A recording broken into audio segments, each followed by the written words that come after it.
Hello, it's good to see you again. Welcome back. My name is Makinie. I am a licensed marriage and family therapist, and I have a private practice, a nonprofit, a bunch of other stuff. Anyway, what I'm doing is I did a video last year about the Great Resignation, and I've decided that I want to do an update just so I can let people know who are curious about what it's like to resign and start your own business and the business go okay, what that's like. So, and also I feel like kind of balancing a little bit of it was an incredibly negative experience process for 2 years, kind of thinking about leaving my job and kind of going into what happened afterwards. So just for the sake of that, I am doing an update. So I think the first thing I should start out with saying is that back in, I guess to kind of summarize what happened is well, it's been something I was thinking about for over a decade, but let's say between 2014 and 2019, I was thinking about leaving all of my jobs to work for myself, but I was, hesitant and not sure if I was capable of running a private practice by myself. So I decided to take the leap in, I decided to take the leap December of 2021, and as of January 2022, started working for myself in private practice and also nonprofit management. So in April, I wrote a journal entry that said something to the effect of, I think I'm in my prime and I'm the happiest that I've ever been. And I let a few more months go by, and yesterday I decided to revisit the journal entry and see if I had any updates. And I read the journal entry from April, and all I could write yesterday was, I feel the same. I am genuinely happier than I've ever been, and I am definitely enjoying working for myself. And so I think what I'll do is I'll talk about the elements that contributed to how I feel right now and then sort of evidence that I am actually happy. So different elements that contribute to me feeling a little bit more at ease and happy about working for myself. I think one of the first things is autonomy. So what I mean by that is I am in control of my schedule. I'm in control of how many people I see and when and what the context is. And I am accountable to myself. So I am the biller, I am the therapist, I am the scheduler, I write all my case notes, I make all of the calls and emails. So I do all of that. I have to make sure that I am behaving in an ethical and legal way. And so I'm doing all of those things that are required of therapists. The other note that I made to myself was what I used to say, and it's kind of the running joke of employees is, when you go to a meeting and you feel like nothing really happened, you may say something like, this could have been an email. And I haven't said that in 7 months. Every meeting that I have is working towards a specific outcome. So all of the collaborations and negotiations that I've done, every single meeting has led to something and or just been a healing experience getting to know other community leaders. Let's see. Oh, I get to be creative. And so what I mean by that is I think, in working for others and having other duties as assigned, I felt like I wasn't able to, one, explore and become the master of my actual job. And then two, whenever I did have a thought of being creative, of trying something new, of trying a new initiative, I didn't have the energy or the time because I had to work on other duties as assigned. I don't have that anymore. Literally anything that I'm doing is something that I have designed. And so what I found is that having a private practice is awesome, and then how else can I grow? What else can I do? So I've had time to build our nonprofit directory, and part of that is because I have the time now to recruit therapists and group practices to list themselves. The other thing I found in my private practice is that I want to give back. Now that I have over a decade of experience, I want to help bring others up into being therapists. So I had time to go to training to become an approved supervisor. So I'm an approved supervisor now. And the other thing that I found too is that I find therapy to be somewhat limiting as it's mostly medical model based. And so I, within my private practice, also offer spiritual coaching. So I get to kind of be a little bit more creative and give back in a way that feels good to me, but also is financially sustainable as well.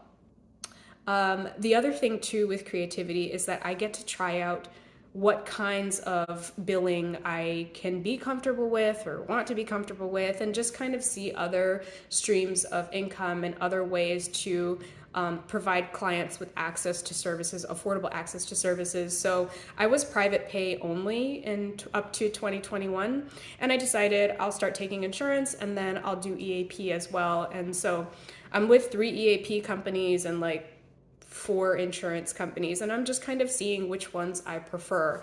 And I don't think I would have had that flexibility to be like, I want to try this thing, I sign up for it, a couple of months later, I'm doing it. Like, I feel like in going through a hierarchy in working for others, things just took a little bit longer, whereas in working for myself, I decided in January I wanted to start taking insurance and do EAP, and then by March, that's what I was doing. I have more time for family. So I'm an introvert. I never really liked going to the office except to see my work friends. A lot of the work that I did in the past, I felt like could have been done online. And that is what I'm finding in private practice and nonprofit work is everything I do is telework or telehealth. And I do it without any issues. I mean, except for the occasional power outage, which is like a couple times a year. So yeah, having the flexibility of working from home helps me spend time with all of my pets, and I have a lot of them. So I've got like 2 cats, 1 snake, 5 fish. Yeah, that's it. 2 cats. Yeah. Anyway, yeah, I have a lot of pets. And so I kind of make the rounds throughout the day and just kind of check in with everybody. And then, of course, I get to spend more time with my husband, and he's an introvert too. So I think we have really good work boundaries too, that like, we'll see each other in the morning, kind of kiss each other bye. He goes downstairs to his office. I stay upstairs in my office. We see each other for lunch, and there may be text messages throughout the day, and then we see each other for dinner. And I don't know. I kind of love it. I love like not having to coordinate with him and put in a bunch of effort, be like, do you want to meet me for lunch? I only have 30 minutes. And that leads me to the other thing is because I'm in control of my schedule and accountable to myself, and then also that gives me energy throughout the week too, because if you're doing self-care every day, then you're self-regulating. And so that leads me to the next thing, which is I feel more emotionally present when I am doing my work. So when I'm working with clients, whether it's spiritual counseling or whether I'm working with a supervisee, doing approved supervision towards licensure, or whether I am doing spiritual coaching, I find that I'm more emotionally present. And, if I start to, because I'm a Gemini, so sometimes I just get distracted. So if I start to kind of stray a little bit, I just kind of bring myself back and say, pay attention to the client. And sessions I feel like have benefited greatly. And I've done minimal marketing for myself, and I still have a full caseload. So. Oh, that's the other thing. For those of you who are in like part-time private practice, thinking of going full-time private practice, if you've already done marketing and networking, I would recommend doing EAP, and your caseload will fill up in like 4 months or something like that. Okay, so, one more really big thing that I think changed is I feel like, yes. So what I found is in case of extreme emergencies, so I got COVID in June, I lost my grandfather in January, rest his soul. And also I went to a graduation, my sister graduated from nursing school. And in all 3 of those instances, I was able to, I don't even think I had to cancel that many appointments. So I was able to shift my schedule around really quickly. And people were really understanding. And I didn't have to ask a supervisor for anything. I just decided, I need a little bit more time, either to work through grief or to spend time with my family after my sister's graduation, or to recover from COVID, which was awful. And I didn't have to ask anybody for permission for that. So whenever I need to take time off, there's flexibility around that too, and I have control of it. And the other cool thing is I realized that I can take time off in the spring and time off in the fall and winter, again, with not really that much effect on finances. So I take about 2 weeks in the spring, and then I'm planning on taking 2 weeks in the fall and winter, and it should be fine. Now, I don't want it to seem like all sunshine and roses. This has not been a perfect or ideal transition. I think there were some aspects of working for myself that, like, right off the bat were perfect, but there were some pretty major adjustments. So, one of the first adjustments was managing all billing and finances.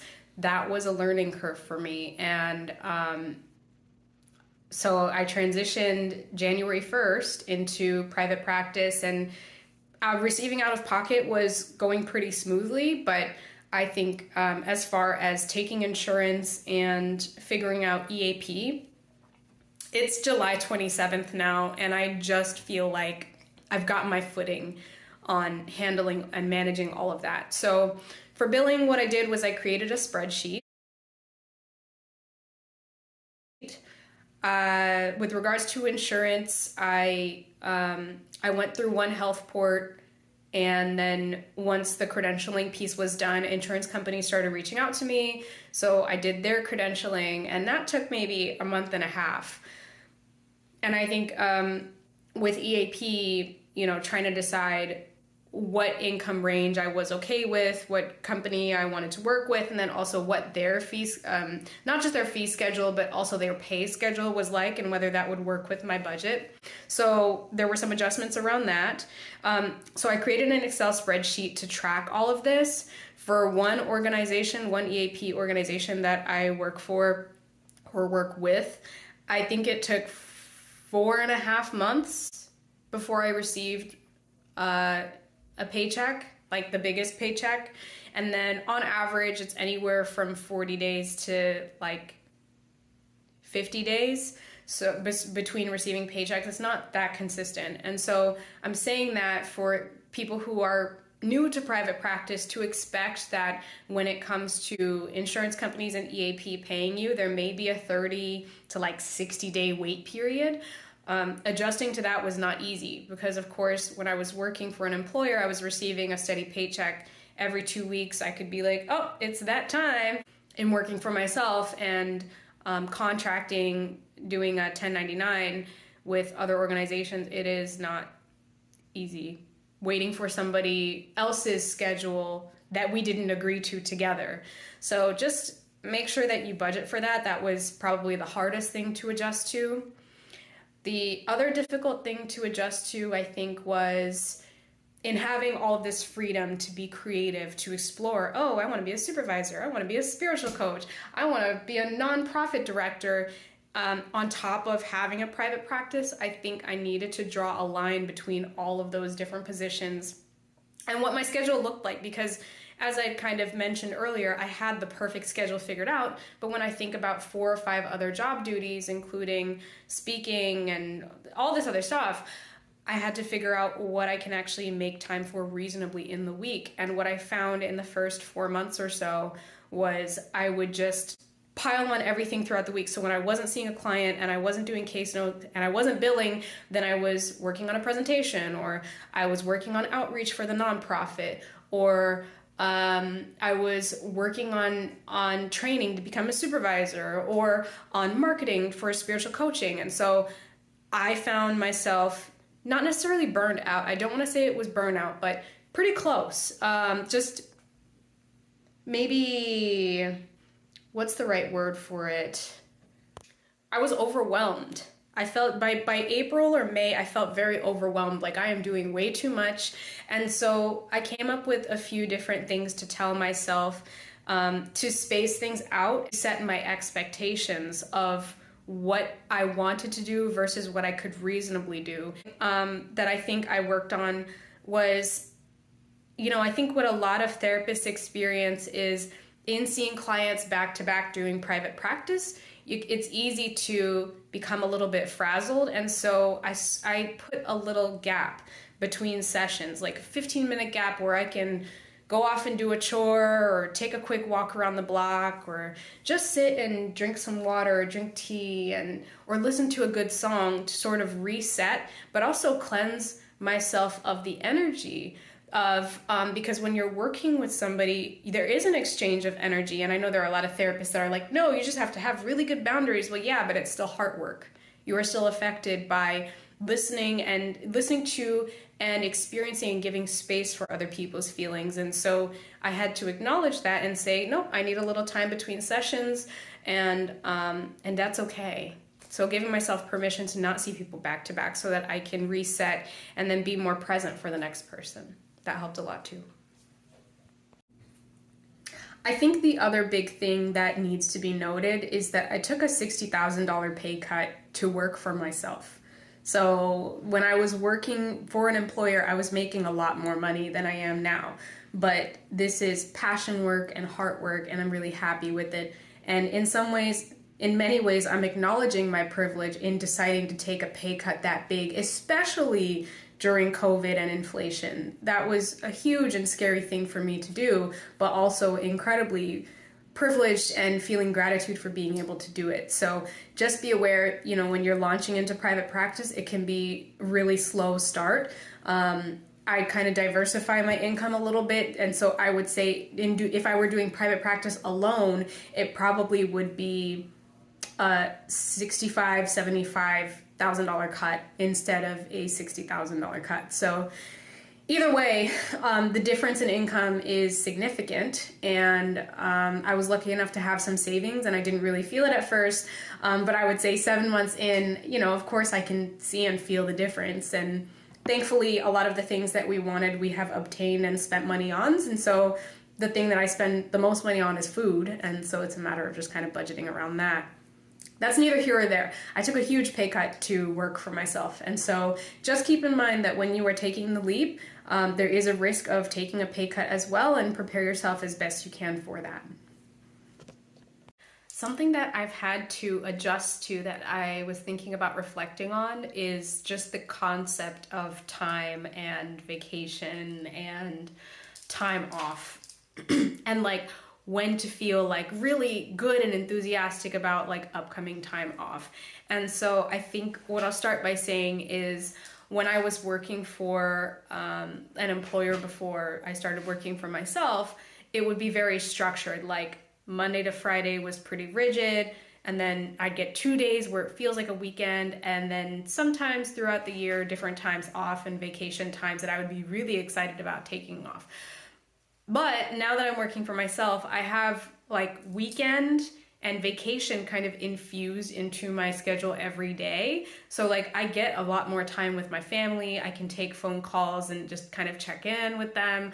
I can spend time with my husband or my pets, or if I wanted to go work out for a little bit, I can work out for 30 minutes to an hour. And so all these things that I would usually save for weekend, I'm doing a little bit every day. And so what I found was that in working for myself, when people are I'm excited about summer vacation, I'm excited for time off, I kind of have to pause and think about it.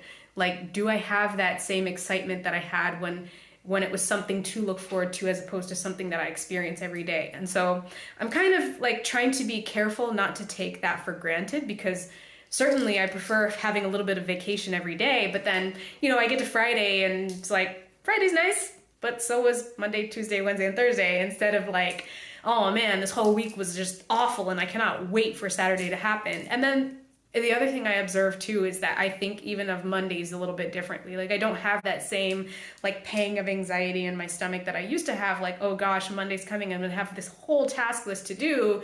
It's the opposite. I have a task list that I have been adding to throughout the weekend as I'm trying to restrain myself from jumping back to work when I'm supposed to be resting. So yeah, it is really interesting to experience, what it's like to engage in self-care every day, to have moments of vacation or weekend every day, and to not really look forward to the idea of a weekend or a holiday or summertime. There's a little bit of summer in every day, if that makes sense. Okay, so what is the evidence that I am happy? I think one of the first things that I noticed was sleep. So I was used to getting up to 6 hours of sleep on average when I was employed by an employer. And what I'm finding is in working for myself, I get anywhere between 6.5 to 7.5 hours of sleep. That immediately makes a difference in my energy level and also my ability to be present with other people.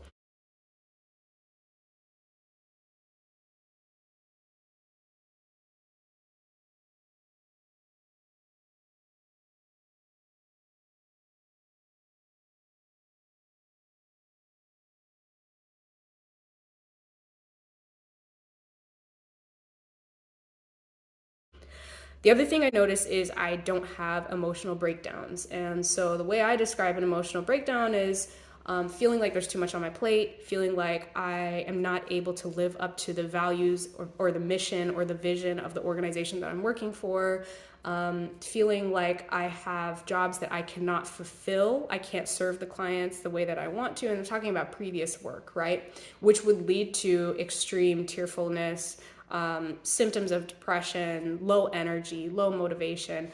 I don't have that anymore. I'm always motivated. And in fact, I feel like I've had to spend time adjusting to always being motivated. Like I have to actively stop myself from working. Like, it is the weekend now, you need to rest. And so how I've worked with that is I just have I have a notebook, a scheduler, and then also my phone where I take quick notes. And so whichever one I can reach first, I just write what I want to do on Monday, I put it down, and I go back to relaxing on the weekends. I did not have that in my previous job. That's one way that I know that I'm really happy. No emotional breakdowns. I feel like I'm able to serve people exactly the way that I want to, and I get to serve the clients that I want to serve. And I don't feel like there's any roadblocks or red tape or hurdle that I have to cross in order to reach them the way that I want to reach them. I don't feel suspicious of anybody that I'm collaborating with. I don't feel jealous of anybody. I don't feel like I'm competing with anybody. And I think what I'll do is I'll give some context. In my previous work, and I'm not saying any specific job, just in pretty much all of the jobs that I have, there was always sort of a level of competition, even when it was unintentional, because every 6 to 12 months there would be a review and supervisor would usually mention other people's numbers. In comparison to the rest of the team, here's where you are. And I was relatively a high performer, but that doesn't mean I was happy about being compared to other people. I would have much rather have been competing with myself the way that I am now. Like, yeah, I'm doing this right now. Can I see more clients? Can I see more supervisees? Can I get more people to sign up for DMHS directory? Like, that's where my head is now. I'm not competing with anybody else. So I'm only being compared to myself. I don't have to think about what anybody else is doing or how they're doing it, except for perhaps for motivational purposes, like, oh, I can do this a little bit differently. I think with that, there's a lot less drama too, right? When I'm not being compared to other people, I don't feel any, like, there's no antagony, there's no antagonistic feeling, there's no competitive feeling, or like we're being pitted against each other to do the same job, right? When I do collaborate with people, we're all contributing a little bit differently, and I think I prefer that kind of diversity in the work. I feel like I can't do everything, and I want to work with people who can do something different or better, and that's not a bad thing. The other thing I noticed is that our pets are a lot more chill. I mean, they were already relaxed and friendly. Like, people come to the house and immediately they're like, oh, your cats like walk right up to me and say hi.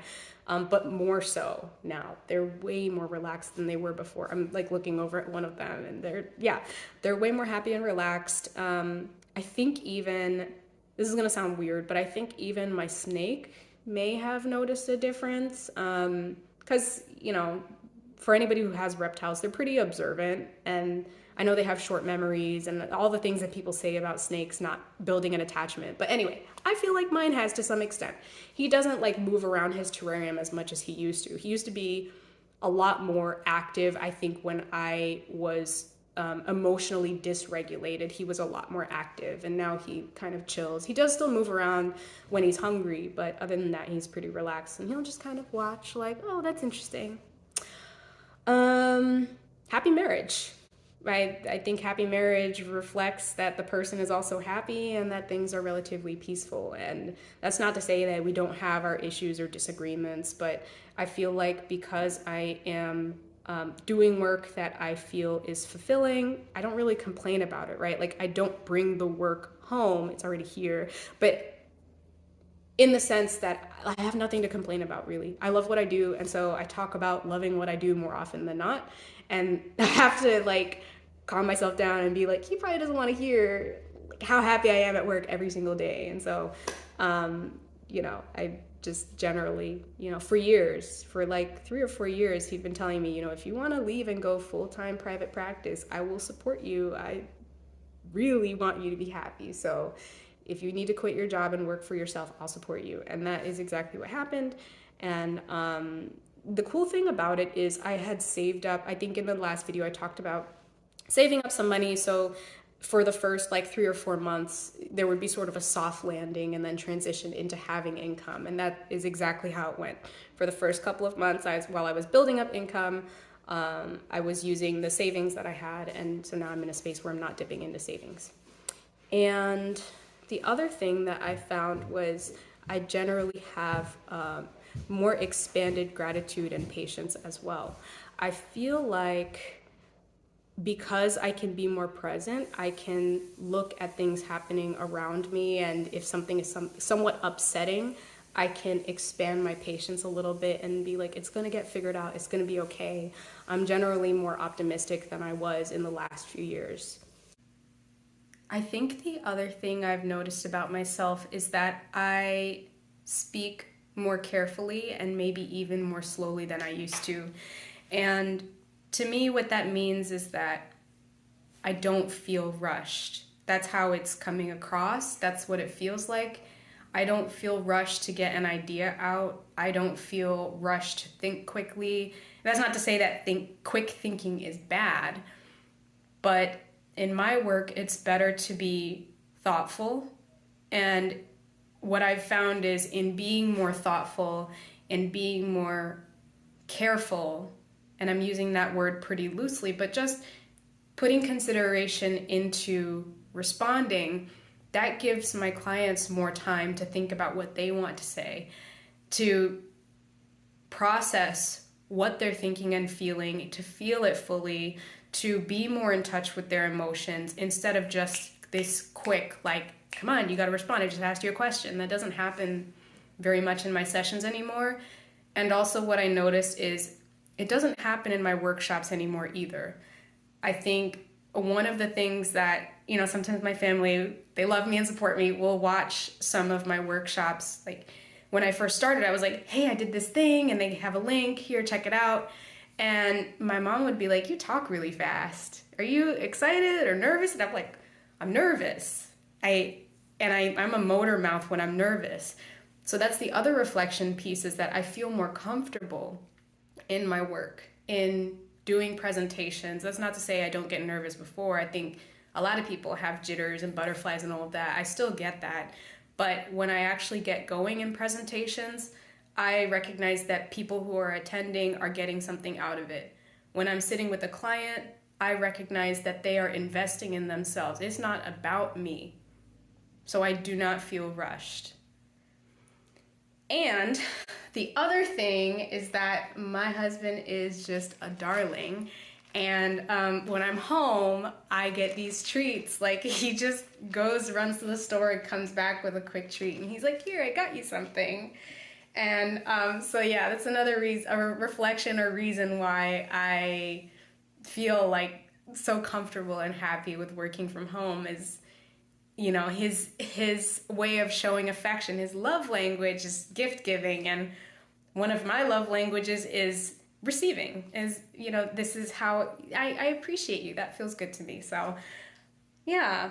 I think another reflection that I have is the perception of what a good employee is has completely changed for me.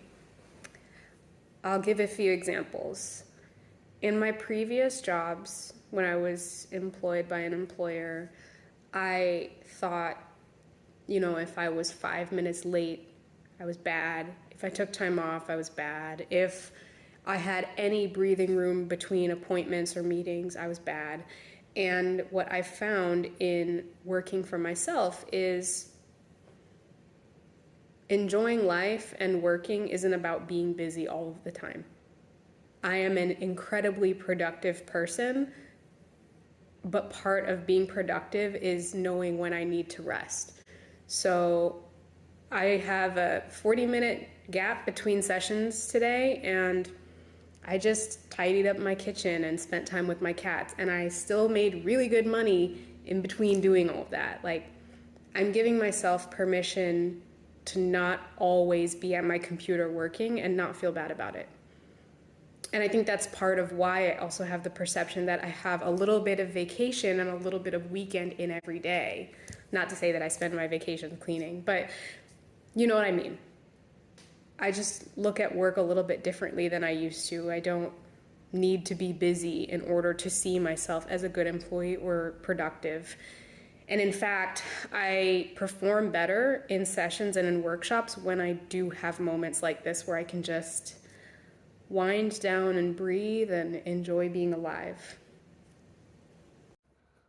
I think another thing that just kind of came up for me as I was sitting here eating breakfast is just how much I love my new schedule. I am about to start work in about 40 minutes, and I have my breakfast in front of me, some granola and yogurt with a little bit of chocolate chips, and I have this amazing view.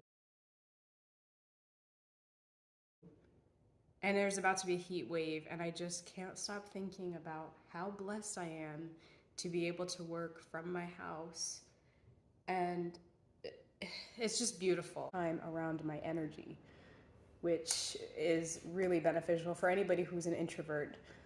You know what I'm talking about. So, yeah, I love it. I just finished a session and I'm still completely in awe that I get to do this every day, like as my career.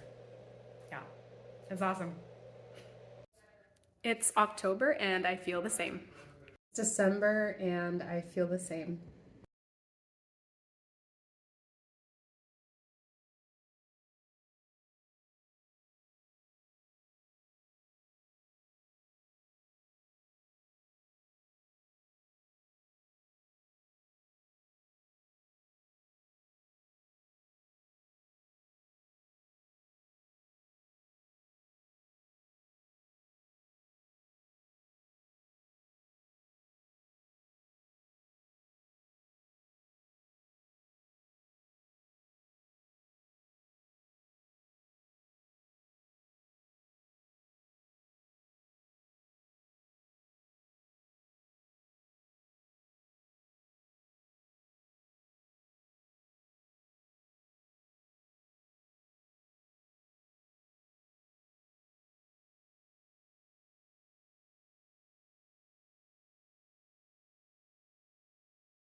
And so I hope this video is helpful to somebody who is thinking about transitioning from working for somebody to self-employment. And I hope this update brings people joy too, because it does feel really good to work for myself, to give back in the way that I want to, and to also feel personally fulfilled as well. It's a really nice balance. So take care, and I will see you when I see you.